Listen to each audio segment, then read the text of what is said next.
conciencia para no aplicar la ley.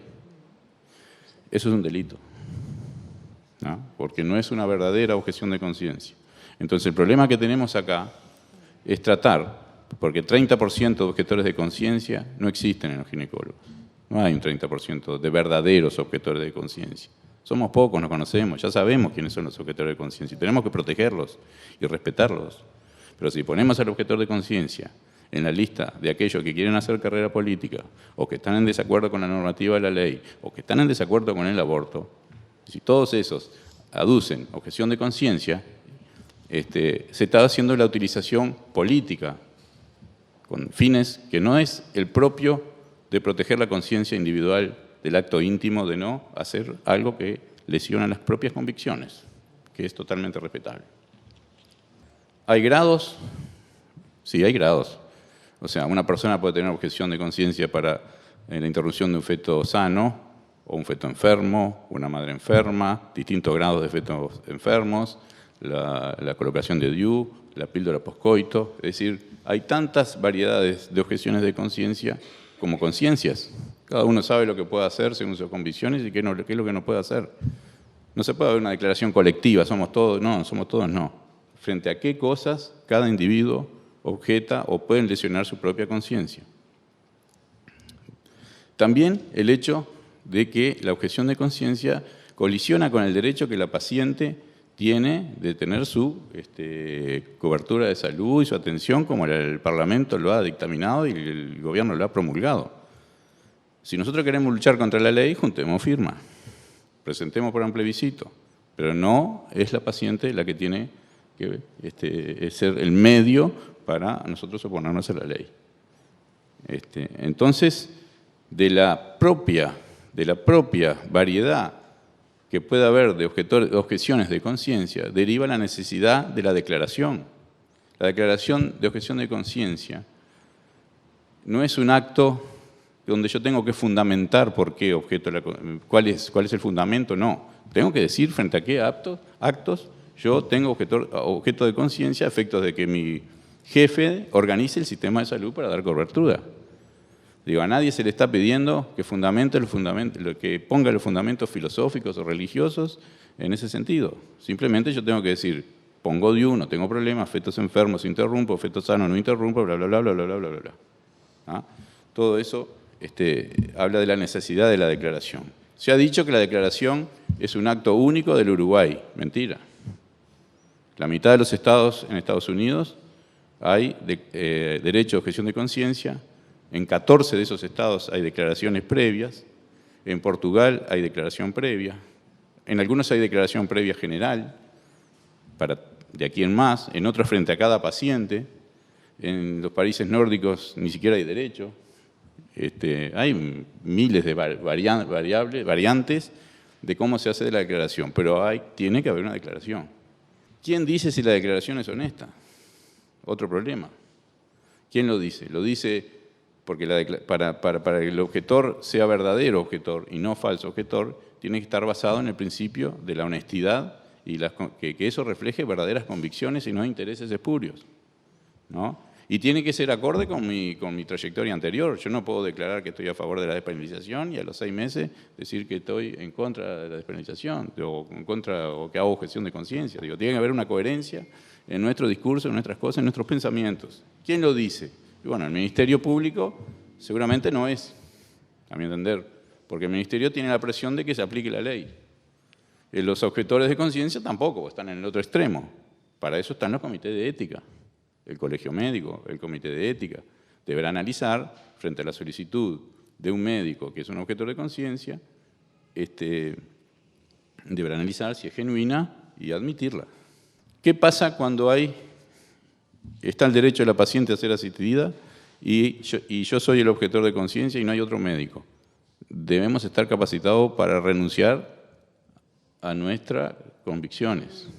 La colisión de derechos entre el derecho de la paciente a ser asistida y nuestra convicción prima, y eso lo dice toda la jurisprudencia, si soy el único médico, si es una emergencia, si no hay otra solución y yo no puedo derivar a la paciente, debo estar capacitado para renunciar a a mis convicciones, no renunciar a mis convicciones, sino anteponer el derecho del paciente a la objeción de conciencia. Eso, ¿y cómo se hace para anteponer eso? Con profesionalismo. Es decir, yo personalmente considero que bajo la declaración colectiva que se ha hecho en Salto de objeción de conciencia, poner a una paciente en un bus que vaya a Bella Unión, que se baje, que le alcancen la receta y vuelva en el mismo bus, digo, para mí no es ético. Para mí no es ético. Y para mí, el primer responsable es el sistema público de salud, que debe solucionar esos problemas.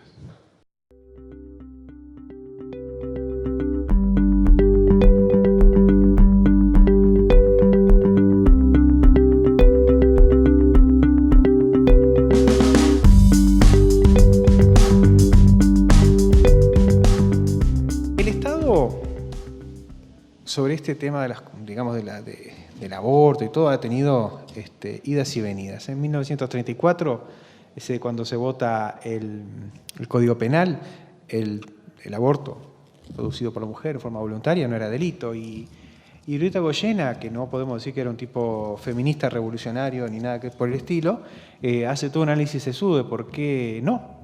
Y ya al final de cuentas es un asunto íntimo de la mujer. Y creo que eso es esencial con respecto a algo que dijo, que es una cuestión de conciencia de las personas, en donde el Estado no debería involucrarse ni meterse muchas veces. En 1938, por presiones de grupos religiosos, se vota, se penaliza nuevamente el aborto, se plantea una serie de excepciones a esa penalización. Y yo hago notar lo que fue la reglamentación a los 2 meses de promulgada la ley de 1938, en donde hace énfasis en la confidencialidad y en el consentimiento. Si uno lee el decreto que lo reglamenta, hay un gran énfasis en esos aspectos, ¿no? A medio de otros trámites que hay y que plantea. Y eso un poco también marca lo que de futuro también cómo va actuando el Estado cuando se dan estas circunstancias. Sabemos que hubo varios intentos por despenalizar el aborto, mismo en la Ley de Salud Sexual y Reproductiva, por veto del Poder Ejecutivo, no salió, pero se votó la Ley de Salud Sexual y Reproductiva, y eso fue un avance en alguna medida con respecto a los derechos que tienen las mujeres, en particular, vamos a hablar de la población en general, porque la Ley de Salud Sexual y Reproductiva se dirige a todos, pero en particular a la mujer, y generar espacios necesarios para y los equipos necesarios para el ejercicio de esos derechos sexuales, ¿no? Y reproductivos.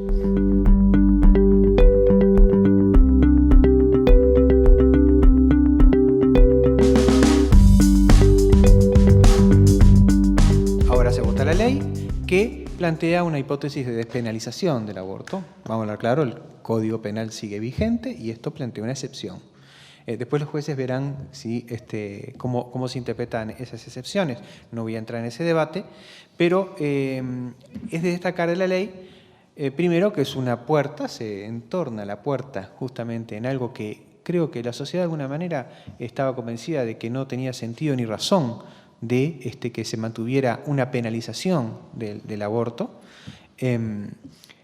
y la ley no reflejaba ese sentir de la sociedad.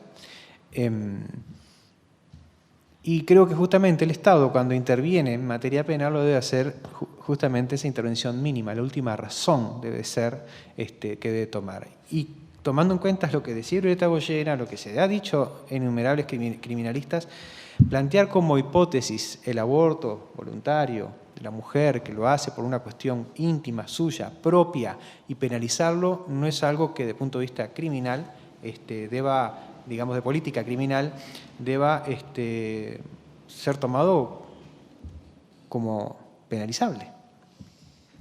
Y en ese aspecto la ley corrige imperfectamente, debemos aceptar. Esta ley sale de un arduo trabajo político con muchas deficiencias y demás. Pero así la promulga, así la votó el Parlamento, y viene el Poder Ejecutivo que la reglamenta, en donde quienes estuvimos en la reglamentación tuvimos serias dificultades, precisamente por temas que decía la primer panelista, el equipo interdisciplinario, los tiempos que nos corren, cómo actuar. Yo creo que se trató de hallar las mejores soluciones a la realidad jurídica que se nos presentaba.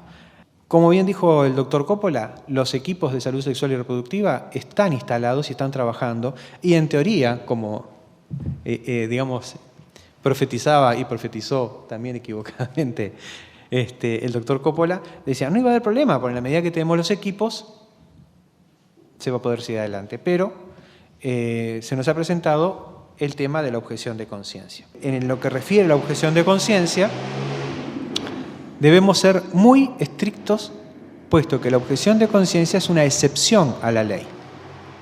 Partamos de la base de que nuestro sistema constitucional establece el sistema contractualista rusoniano. Nosotros supuestamente hacemos un pacto social, nosotros nos ponemos de acuerdo y entre las cosas que debemos hacer es cumplir con la ley.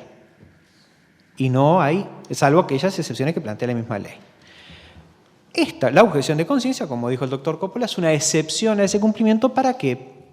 Para proteger algo que sí protege la ley, que es la libertad de conciencia, el ejercicio de mi libertad de conciencia.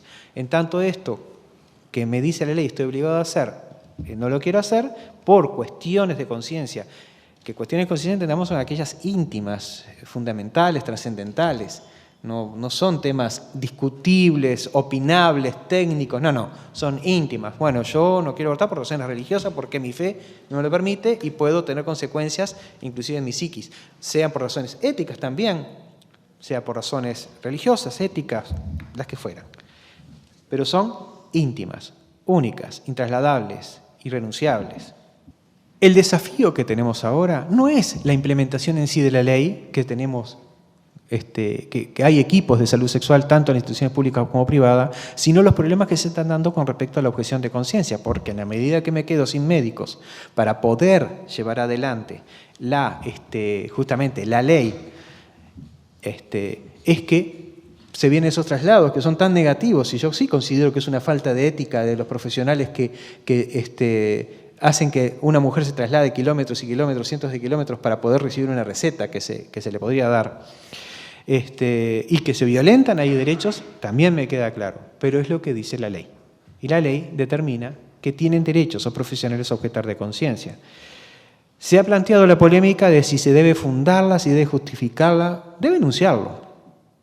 Yo creo que claro sobre el formulario, tiene que plantearse por escrito con la confidencialidad necesaria, porque obviamente también es un acto íntimo y que debe quedar reservado, pero de alguna manera tiene que constar de que esa persona va a objetar de conciencia, objeta de conciencia concretamente el acto que le permite la ley objetar de conciencia. Esto es el artículo 3º, inciso 5 de la ley. ¿Cómo? Y bueno, sí. No, y el artículo 6º con respecto al literal B y C, pero no con respecto al A.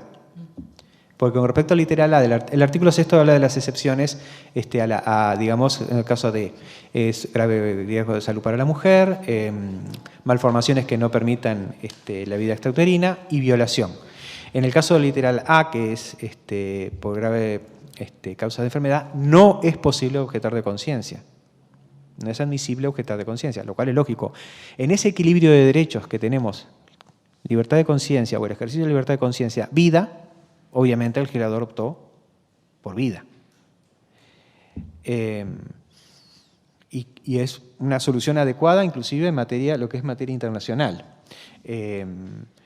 También, en cambio, sí podrá objetar cuando se den casos de malformaciones incompatibles con la vida extrauterina y también en caso de violación. Ahí sí va a poder objetar. En el sentido de que cada situación concreta debe plantearse y revisarse y analizarse. Lo que se protege, insisto, es la libertad de conciencia. El acto concreto es lo que yo objeto a hacer para proteger mi libertad de conciencia. Una objeción de conciencia genérica, indefinida, indeterminada, no me parece positiva para la garantía de nuestros derechos como ciudadanos.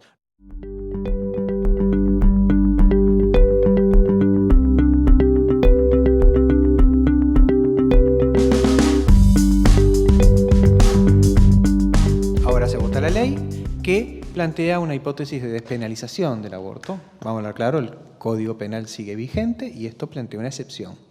Después los jueces verán cómo se interpretan esas excepciones. No voy a entrar en ese debate, pero es de destacar de la ley Primero, que es una puerta, se entorna la puerta justamente en algo que creo que la sociedad de alguna manera estaba convencida de que no tenía sentido ni razón de que se mantuviera una penalización del aborto. Y la ley no reflejaba ese sentir de la sociedad. Y creo que justamente el Estado, cuando interviene en materia penal, lo debe hacer justamente esa intervención mínima, la última razón debe ser que debe tomar. Y tomando en cuenta lo que decía Violeta Goyena, lo que se ha dicho en innumerables criminalistas, plantear como hipótesis el aborto voluntario de la mujer que lo hace por una cuestión íntima, suya, propia, y penalizarlo no es algo que, desde el punto de vista criminal, deba, digamos, de política criminal, deba ser tomado como penalizable. Y en ese aspecto la ley corrige imperfectamente, debemos aceptar. Esta ley sale de un arduo trabajo político con muchas deficiencias y demás. Pero así la promulga, así la votó el Parlamento y viene el Poder Ejecutivo que la reglamenta, en donde quienes estuvimos en la reglamentación tuvimos serias dificultades, principalmente por temas que decía la primer panelista, el equipo interdisciplinario, los tiempos que nos corren, cómo actuar. Yo creo que se trató de hallar las mejores soluciones a la realidad jurídica que se nos presentaba. Como bien dijo el doctor Coppola, los equipos de salud sexual y reproductiva están instalados y están trabajando, y en teoría, como digamos, profetizaba y profetizó también equivocadamente el doctor Coppola, decía, no iba a haber problema, porque en la medida que tenemos los equipos, se va a poder seguir adelante. Pero se nos ha presentado el tema de la objeción de conciencia. En lo que refiere a la objeción de conciencia, debemos ser muy estrictos, puesto que la objeción de conciencia es una excepción a la ley. Partamos de la base de que nuestro sistema constitucional establece el sistema contractualista rusoniano. Nosotros supuestamente hacemos un pacto social, nosotros nos ponemos de acuerdo y entre las cosas que debemos hacer es cumplir con la ley. Y no hay, salvo aquellas excepciones que plantea la misma ley. La objeción de conciencia, como dijo el doctor Coppola, es una excepción a ese cumplimiento. ¿Para qué? Para proteger algo que sí protege la ley, que es la libertad de conciencia, el ejercicio de mi libertad de conciencia. En tanto esto que me dice la ley estoy obligado a hacer, no lo quiero hacer por cuestiones de conciencia, que cuestiones de conciencia entendamos son aquellas íntimas, fundamentales, trascendentales. No son temas discutibles, opinables, técnicos, no, son íntimas. Bueno, yo no quiero abortar por razones religiosas porque mi fe no me lo permite y puedo tener consecuencias inclusive en mi psiquis, sean por razones éticas también, sea por razones religiosas, éticas, las que fueran. Pero son íntimas, únicas, intrasladables, irrenunciables. El desafío que tenemos ahora no es la implementación en sí de la ley que tenemos, que hay equipos de salud sexual tanto en instituciones públicas como privadas, sino los problemas que se están dando con respecto a la objeción de conciencia, porque en la medida que me quedo sin médicos para poder llevar adelante justamente la ley, es que se vienen esos traslados que son tan negativos, y yo sí considero que es una falta de ética de los profesionales que hacen que una mujer se traslade kilómetros y kilómetros, cientos de kilómetros para poder recibir una receta que se le podría dar. Y que se violentan ahí derechos, también me queda claro, pero es lo que dice la ley. Y la ley determina que tienen derechos los profesionales a objetar de conciencia. Se ha planteado la polémica de si se debe fundarla, si debe justificarla, debe enunciarlo.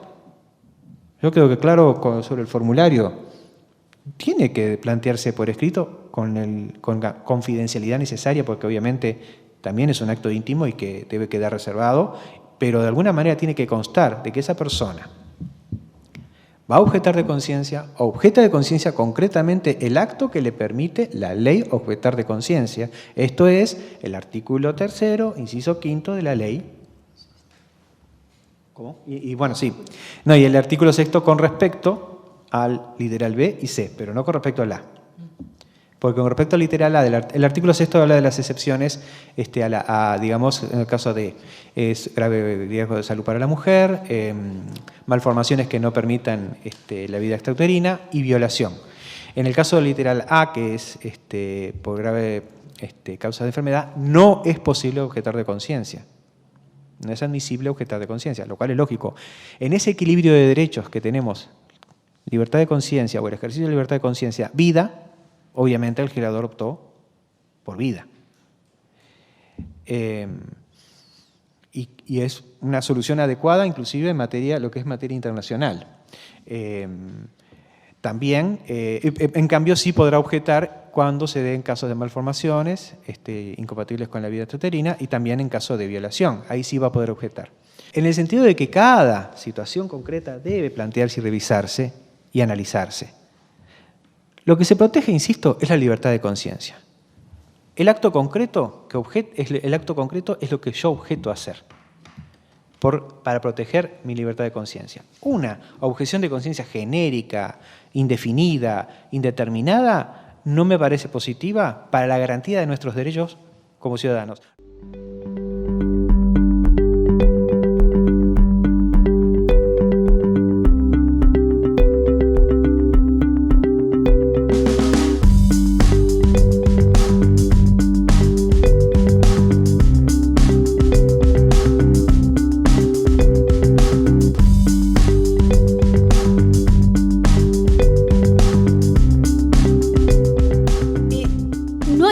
Que escuchando lo que la gente opinaba, la ley aprobada y promulgada en octubre del 2012 parecía demasiado poco. Especialmente parecía demasiado poco desde un enfoque de los derechos sexuales y reproductivos de las mujeres. Pero me parece que hay que verla como una continuación del programa iniciado en la ley 18.426, que es la ley del 2008, programa que quedó de alguna manera trunco por el veto del Poder Ejecutivo, y entonces esta ley viene a ser un paso más en un camino en el cual me parece no sería bueno retroceder, y esto lo digo por el anunciado recurso de referéndum cuyas firmas parecen haberse entregado en el día de hoy. ¿Está? Bueno, más de alguna de mis amigas me diría, bueno, pero ¿qué tiene de bueno esta ley? Como dije, si la consideramos en conjunto con la ley del 2008, que es la 18.426, podemos verlas como el marco legal de una política pública del Estado que apunta en forma clara al reconocimiento de los derechos sexuales y reproductivos de toda la población, según la primera ley, y su compromiso, el compromiso del Estado, por garantizar las condiciones para su ejercicio